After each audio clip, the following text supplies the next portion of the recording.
میں نے بالکنی کی چھوٹی دیوار پر چڑیوں کو باجرا ڈالا۔ 7 کناری رکھتی پانی کی۔ یہ کوئی 7-8 سال پہلے کی بات ہے۔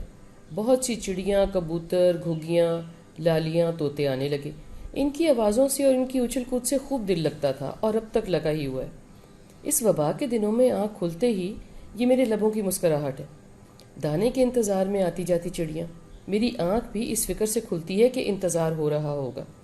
کسی ایک نے تو پوچھ ہی لیا، کیا آپ نے پالی ہوئی ہیں؟ میں نے کہا نہیں، اللہ بھیجتا ہے میرا دل بہلانے کو، رازق وہی ہے۔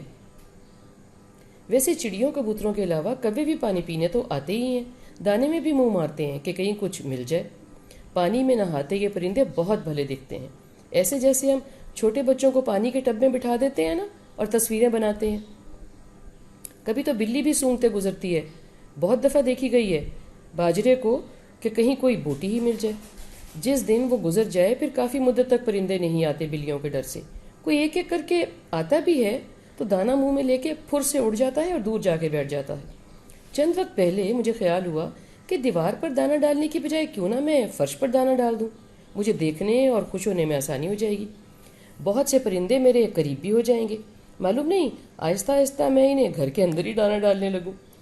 میں نے فرش پر دانہ ڈالنا شروع کیا۔ وقت کے ساتھ ساتھ پرندے آنے لگے۔ پہلے تو قدرے خوفزدہ تھے، مگر پھر عادی سے ہو چلے ہیں۔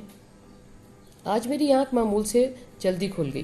موسم بہت حسین تھا۔ میں نے کنالی میں پانی بھرا، بالکنی کے فرش پر دانہ ڈالا اور جالی والے دروازے کو بھی کھلا رہنے دیا کہ دیکھوں کہ کیا ہو، اور خود دور جا کر اسٹول پر بیٹھ گئی کہ کوئی پرندہ آتا ہے کہ نہیں۔ زیادہ تو نہیں آئے ابھی تک، مگر جو بھی آتے ہیں مجھے لگتا ہے اعتبار سے آتے ہیں کہ اس گھر والوں سے ان کو کوئی خطرہ نہیں۔ اللہ سونا کرے کہ ہمارے محلے کے سب در ایسے ہی کھلے رہے ہیں ہمارے لیے بے خطر، آمین۔ ویسے خوب میٹنگ چل رہی ہے پرندوں کی، مدھر آوازیں بھی آ رہی ہیں۔ کوارنٹین کا وقت اچھا چل رہا ہے۔ بات اتنی سی ہے، زندگی کی بات ہے نا، ہم زندہ رہنا چاہتے ہیں، کبھی بھی، کہیں بھی اور کتنا بھی۔ ابھی 4 چڑیاں آئیں، آرام سے دانہ چگ رہی تھیں کہ 2 موٹے موٹے کبوتر آئے اور ایک نے ایسے سائیڈ ماری چڑیوں کو اور ہٹایا کہ جیسے کوئی گنڈا نہیں ہوتا جو ساتھ والے کو کندھا مار کے گزر جاتا ہے۔ یہ اس کی طاقت کا اظہار تھا۔ اگر اس کو اوپر سے وافر دانہ نظر آتا تو شاید ہی دھکا نہ ہی دیتا۔ اللہ معلوم، کل کو یہی کبوتر چڑیوں کو خونخوار تاک میں بیٹھی بلی سے بچانے لگ جائے، اللہ ہی جانے۔ ابھی تک کا سب سے دلچسپ واقعہ سنیں۔ ابھی ایک چڑیا آئی تھی 3 منی منی چڑیوں کے ساتھ۔ دیکھنے والا منظر تھا۔ وہ بچے بنی پر ہی بیٹھے رہنے دیے اس نے ان کو نیچے نہیں آنے دیا۔